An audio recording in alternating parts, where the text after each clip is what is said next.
An elderly patient with dementia is exhibiting aggressive behavior. Describe your approach to calming the patient and ensuring their safety. When dealing with an elderly patient with dementia who is exhibiting aggressive behavior, my approach focuses on maintaining the patient's safety, preserving their dignity, and addressing the root cause of the aggression. The first step is to remain calm and composed, as my own demeanor can significantly influence the patient's emotional state. I would ensure a safe environment by removing any objects that could pose a danger to the patient or others nearby. Next, I would attempt to de-escalate the situation by speaking to the patient in a soft, reassuring tone, using simple and clear language. This helps avoid overwhelming them further, as individuals with dementia can become easily confused or frustrated when confronted with complex instructions or environments. I would maintain eye contact and adopt a non-threatening posture, positioning myself at the patient's eye level to reduce any perceived power imbalance, which may help in calming their behavior.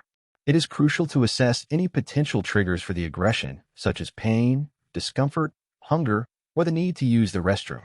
Addressing these underlying causes is key to alleviating the patient's distress. If physical contact is necessary, I would approach gently, always ensuring that the patient understands my intentions. Encouraging participation in familiar activities or redirecting their attention to a soothing or comforting subject could also help in reducing agitation. In situations where the patient's safety is at immediate risk, I would seek assistance from colleagues or employ necessary safety interventions, always prioritizing the least restrictive methods. Ultimately, I aim to create an environment that promotes the patient's comfort and sense of security, while maintaining their safety and dignity throughout the process. A patient is in septic shock. Explain the vital signs you would monitor and the interventions you would initiate.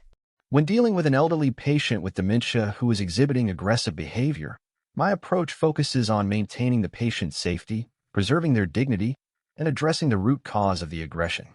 The first step is to remain calm and composed, as my own demeanor can significantly influence the patient's emotional state. I would ensure a safe environment by removing any objects that could pose a danger to the patient or others nearby. Next, I would attempt to de-escalate the situation by speaking to the patient in a soft, reassuring tone, using simple and clear language. This helps avoid overwhelming them further, as individuals with dementia can become easily confused or frustrated when confronted with complex instructions or environments. I would maintain eye contact and adopt a non-threatening posture, positioning myself at the patient's eye level to reduce any perceived power imbalance, which may help in calming their behavior. It is crucial to assess any potential triggers for the aggression, such as pain, discomfort, hunger, or the need to use the restroom. Addressing these underlying causes is key to alleviating the patient's distress. If physical contact is necessary, I would approach gently, always ensuring that the patient understands my intentions. Encouraging participation in familiar activities or redirecting their attention to a soothing or comforting subject could also help in reducing agitation. In situations where the patient's safety is at immediate risk, I would seek assistance from colleagues or employ necessary safety interventions, always prioritizing the least restrictive methods. Ultimately, I aim to create an environment that promotes the patient's comfort and sense of security, while maintaining their safety and dignity throughout the process. A patient with cancer is experiencing severe pain. Describe the pain management strategies you would implement. When managing severe pain in a cancer patient, a comprehensive and individualized approach is essential to ensure effective relief while addressing the patient's physical, emotional, and psychological well-being. The management strategy would typically involve a combination of pharmacological and non-pharmacological interventions tailored to the patient's specific condition, type of pain, and treatment goals. Pharmacologically, the World Health Organization (WHO) analgesic ladder serves as a guiding framework for cancer pain management. For severe pain, I will begin with strong opioids such as morphine, fentanyl, or oxycodone, as these are highly effective in managing cancer-related pain. The dosage would be carefully titrated to achieve adequate pain control while minimizing side effects, such as sedation or respiratory depression. In conjunction with opioids, I would consider adjuvant medications such as anticonvulsants, e.g., gabapentin, or antidepressants, e.g., amitriptyline, if the pain has a neuropathic component, as these medications can enhance pain relief in specific types of cancer-related pain. Non-opioid analgesics, such as nonsteroidal anti-inflammatory drugs, NSAIDs, or acetaminophen may be used in combination with opioids to provide synergistic pain relief and reduce the required opioid dosage.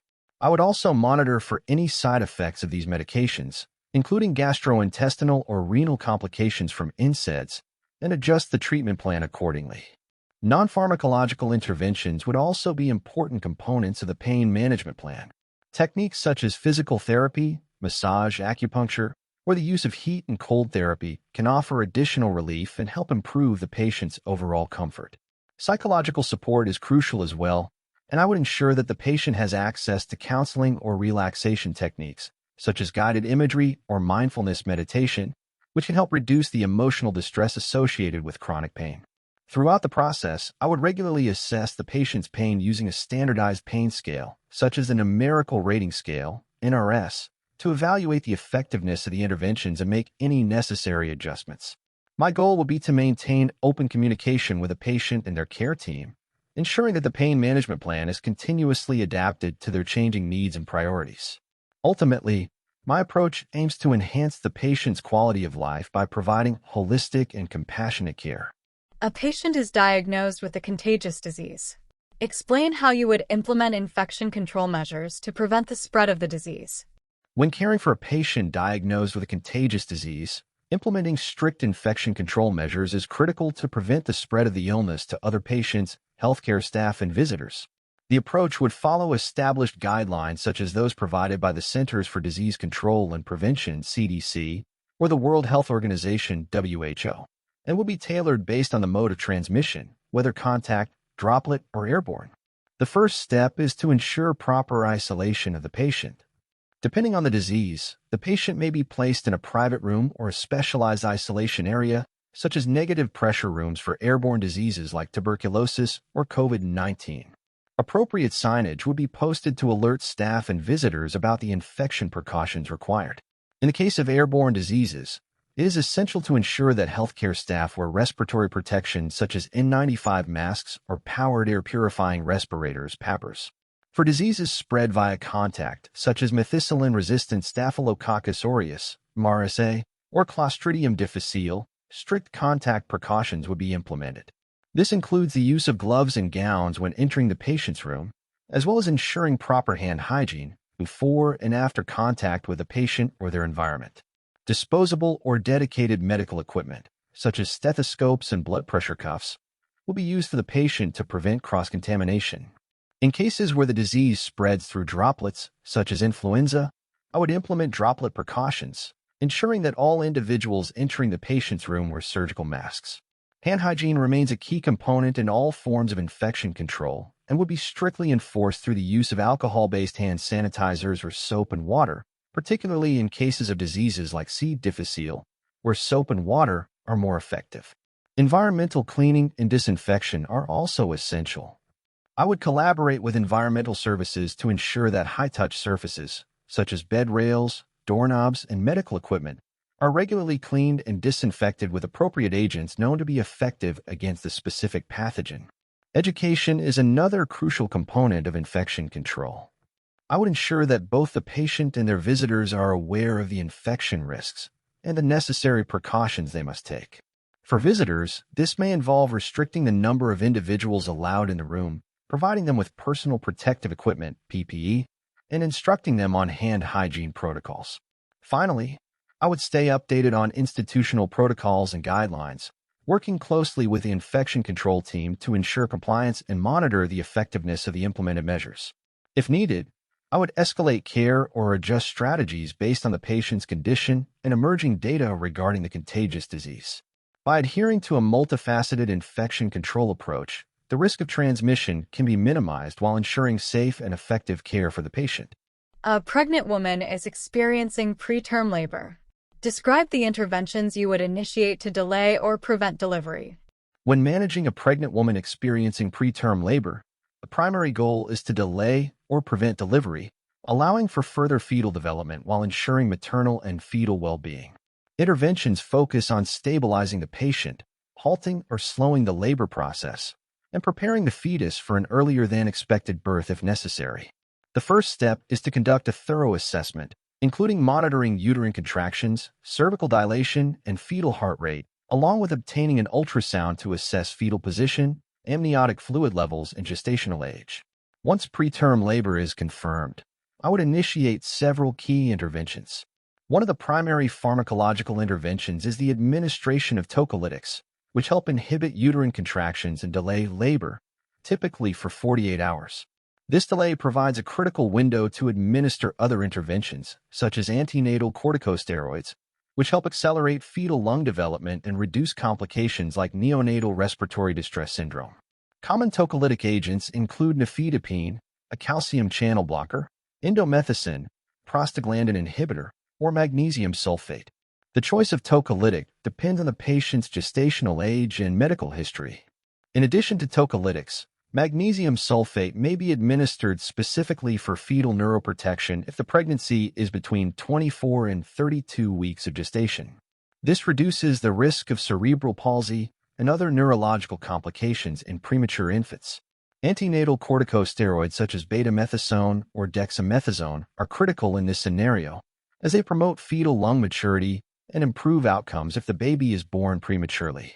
Administering corticosteroids is most effective when the delivery can be delayed for at least 24 to 48 hours, and they are typically given to women between 24 and 34 weeks of gestation in preterm labor. In cases where infection or preterm premature rupture of membranes, PPROM, is suspected, antibiotics may be administered prophylactically to reduce the risk of infection to both the mother and fetus. This is especially important since infections can exacerbate preterm labor and lead to complications such as neonatal sepsis. If the patient is showing signs of labor progressing despite these interventions, preparing for a preterm birth becomes necessary. This includes ensuring the availability of neonatal intensive care resources, as well as involving a multidisciplinary team that includes neonatologists, obstetricians, and specialized nursing staff to manage the premature infant's needs. Throughout this process, I would maintain frequent monitoring of the patient's vital signs, fetal heart rate, and uterine activity, ensuring that the interventions are effective and that no adverse effects occur. I would also provide emotional support and education to the patient, ensuring she understands the interventions and their importance for both her and the baby's health. Ultimately, my approach would aim to delay delivery as much as safely possible, giving the fetus the greatest chance of maturity and reducing potential complications associated with preterm birth. A child presents with a high fever and seizures. Explain how you would assess the situation and prioritize care. When a child presents with a high fever and seizures, it is crucial to rapidly assess the situation and prioritize care to ensure the child's safety and address both the underlying cause of the fever and the seizure activity. The approach involves a structured process, focusing on stabilizing the child, identifying the cause, and preventing further complications. The first step is to ensure that the child's airway, breathing, and circulation ABCs are intact. During or immediately after the seizure, it is important to check if the airway is clear and ensure there are no obstructions, such as the tongue or vomit. If the child is actively seizing, positioning them on their side in the recovery position helps maintain a patent airway and reduces the risk of aspiration. Assessing breathing follows next by monitoring the child's respiratory rate and effort, ensuring there is no respiratory distress or cyanosis. Oxygen may be administered if the oxygen saturation is low or if signs of respiratory compromise are present. Circulation is then evaluated by assessing the heart rate, blood pressure, and capillary refill time, which helps gauge perfusion and rule out circulatory issues that could be contributing to the seizure or fever. If the seizure persists for more than 5 minutes, seizure management protocols are implemented, often involving the administration of anticonvulsants like benzodiazepines, such as rectal diazepam or intranasal midazolam. The goal is to stop the seizure and prevent complications, such as status epilepticus, which can be life-threatening if not managed promptly. Addressing the high fever is also essential, as febrile seizures in children are commonly triggered by elevated temperatures. After stabilizing the child, body temperature is assessed using reliable methods like an axillary or tympanic thermometer, and antipyretic therapy is initiated. Medications such as acetaminophen or ibuprofen are administered to reduce the fever. Non-pharmacological measures such as removing excess clothing and encouraging fluid intake if the child is alert also assist in lowering body temperature. Once the seizure and fever are controlled, attention shifts to determining the underlying cause of the fever. A thorough history is gathered from the parent or caregiver, covering details such as the fever's duration, recent illnesses, vaccination history, and any prior febrile seizures or neurological conditions. A physical examination follows, focusing on signs of infection like ear, throat, or lung involvement, and ruling out more serious conditions such as meningitis. If concerning signs such as a stiff neck, altered consciousness, or a purpuric rash are present, immediate consideration of meningitis or encephalitis is warranted. Appropriate investigations, such as a lumbar puncture or blood cultures, will be initiated in consultation with a pediatric team. Ongoing monitoring of the child's neurological status is essential throughout the process, including their level of consciousness, responsiveness, and any further seizure activity. Open communication with the family is maintained, explaining the situation and the steps being taken to care for their child. By focusing on rapid stabilization, ensuring the child's ABCs are intact, stopping the seizure, reducing the fever, and investigating the cause, the structured approach ensures the child's safety while addressing both the symptoms and underlying condition.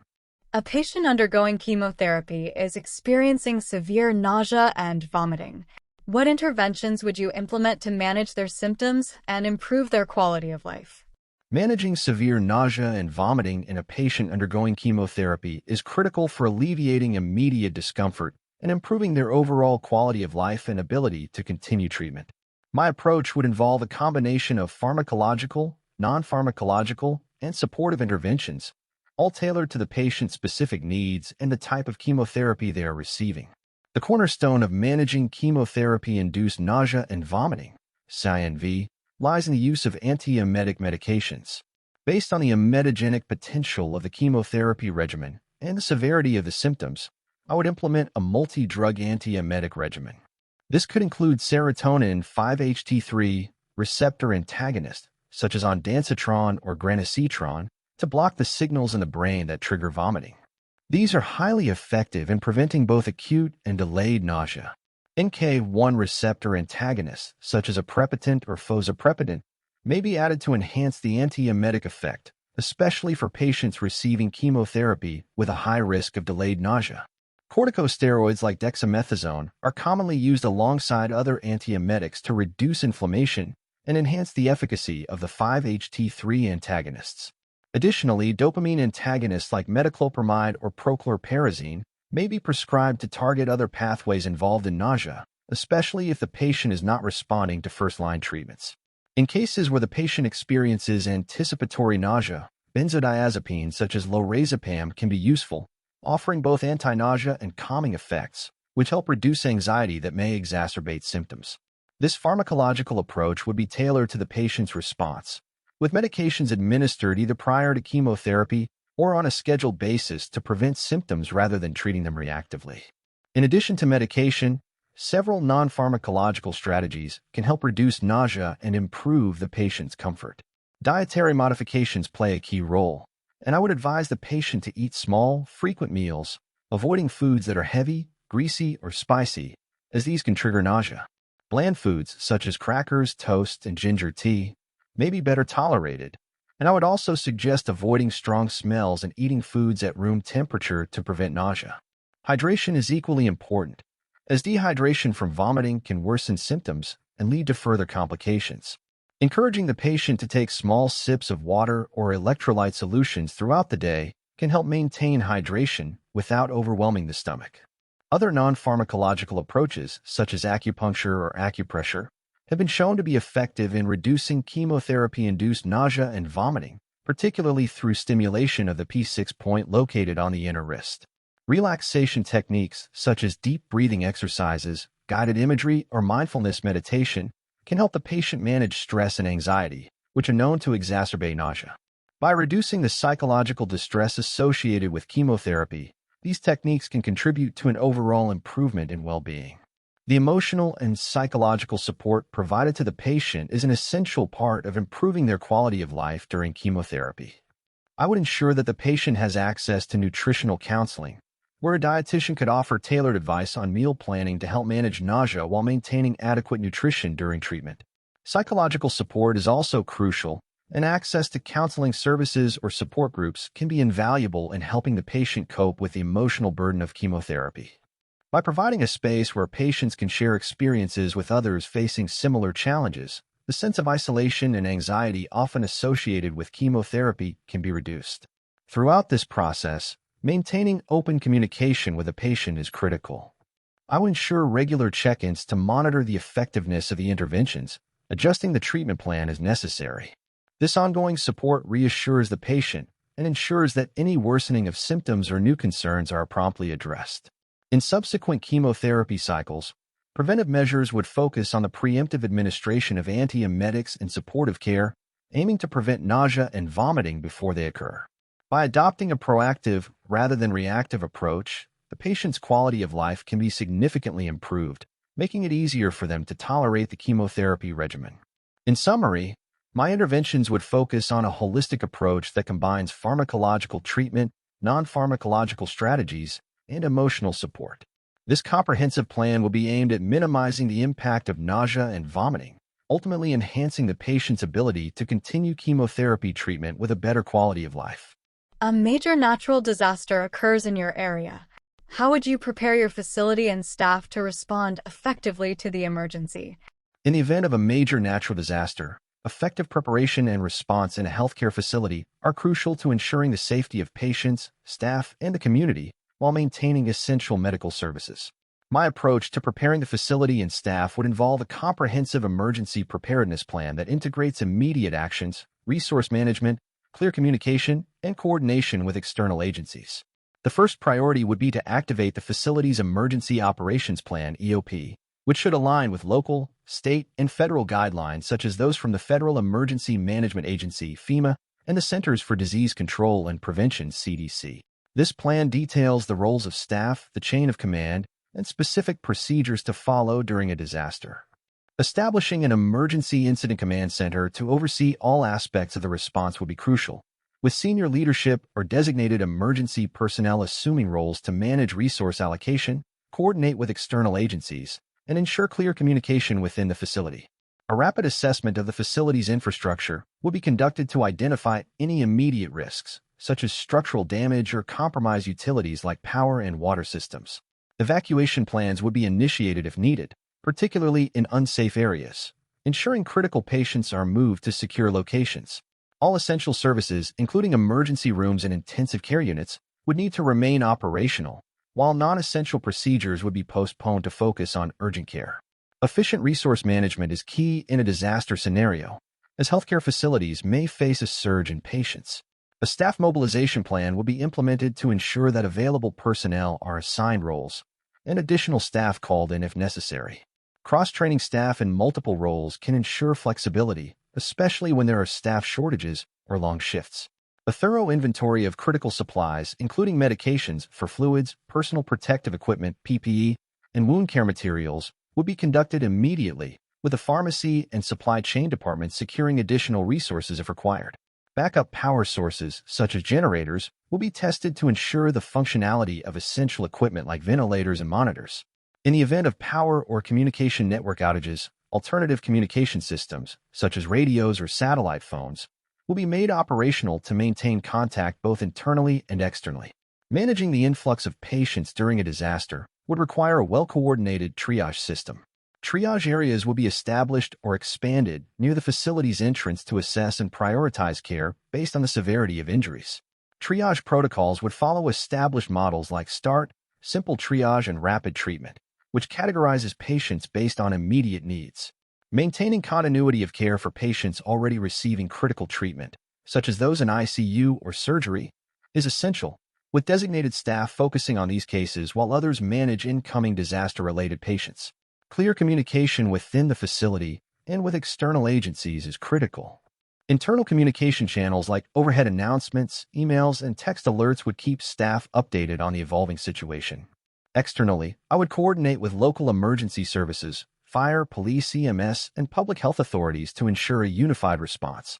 If the demand for medical services overwhelms the facility, partnerships with other healthcare centers and disaster relief organizations like the Red Cross would help in sharing resources such as staff and equipment. Communication with the public and patients' families is also essential. Protocols for public information management, including social media updates and media briefings, would keep the community informed about the hospital's status and provide guidance on where to seek care if necessary. Preparation for a disaster begins long before it occurs, through regular disaster drills simulating various emergency scenarios. These drills allow staff to practice their roles, understand protocols outlined in the EOP, and identify any gaps in preparedness that can be addressed through further training or updates to the emergency plan. Cross-training staff to handle different emergency roles and ensuring familiarity with evacuation routes, safety protocols, and patient triage systems is essential for an efficient response. Disasters can take a heavy toll on healthcare workers, both mentally and emotionally.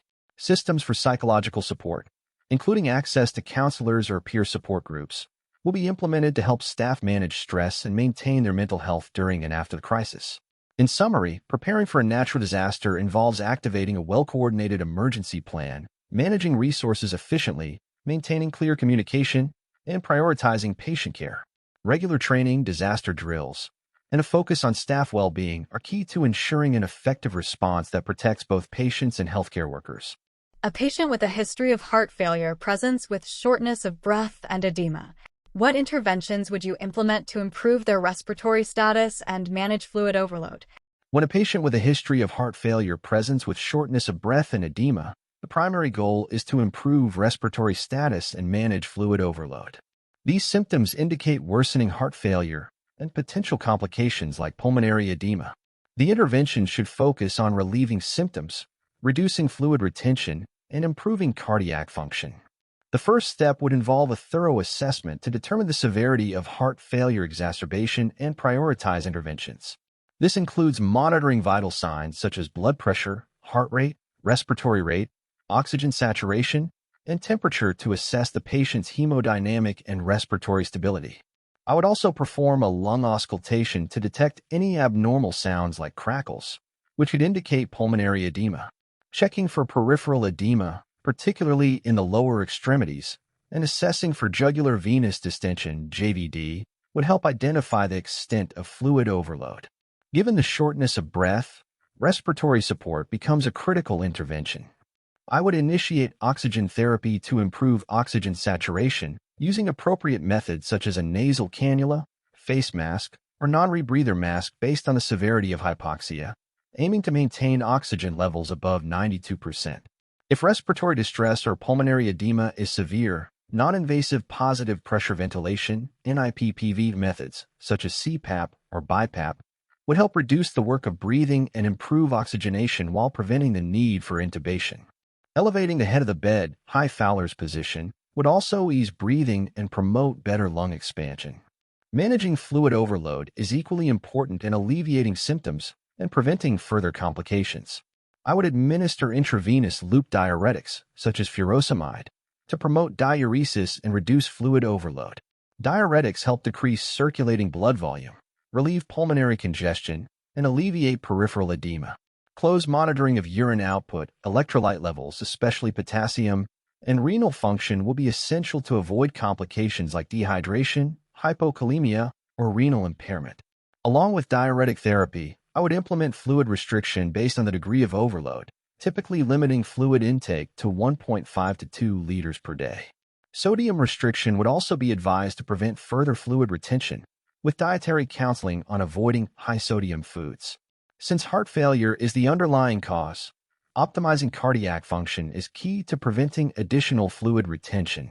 If the patient's blood pressure is adequate, I would administer vasodilators such as nitroglycerin to reduce preload and afterload, decreasing the heart's workload and improving cardiac output. This, in turn, helps reduce congestion and respiratory symptoms. Continuous blood pressure monitoring will be crucial to prevent hypotension during vasodilator therapy. In cases where cardiac output is significantly reduced and the patient shows signs of cardiogenic shock, inotropic agents such as dobutamine or milrinone might be necessary to improve cardiac contractility and enhance tissue perfusion. These would be reserved for more advanced cases of heart failure when other interventions are insufficient. Ongoing monitoring and assessment throughout treatment would include frequent vital signs to detect any signs of instability, such as hypotension, which could indicate overdiuresis or inadequate cardiac output. I would regularly check electrolyte levels and renal function to prevent complications from diuretics, and daily weight monitoring would help track the effectiveness of diuretic therapy and overall fluid balance. Continuous telemetry monitoring would also be necessary, as heart failure patients are at higher risk of life-threatening arrhythmias due to electrolyte disturbances or cardiac stress. Education is a crucial component of both immediate and long-term management. I would emphasize the importance of medication adherence, ensuring the patient understands why they must consistently take their prescribed drugs, such as ACE inhibitors, beta blockers, and diuretics, to control heart failure. Lifestyle modifications, including fluid and sodium restrictions, regular exercise, and monitoring for early warning signs like weight gain or worsening shortness of breath, will be discussed to prevent future exacerbations. Follow-up care with a heart failure care team will be organized, including regular monitoring appointments to track the patient's condition and prevent further decompensation. Finally, I would work collaboratively with a multidisciplinary team, including cardiologists, nurses, dietitians, and respiratory therapists, to ensure comprehensive care tailored to the patient's needs. This collaboration would optimize heart failure management and improve the patient's long-term prognosis. Overall, the goal of my interventions would be to stabilize the patient's respiratory status, manage fluid overload effectively, and provide both immediate relief and long-term strategies to prevent further complications.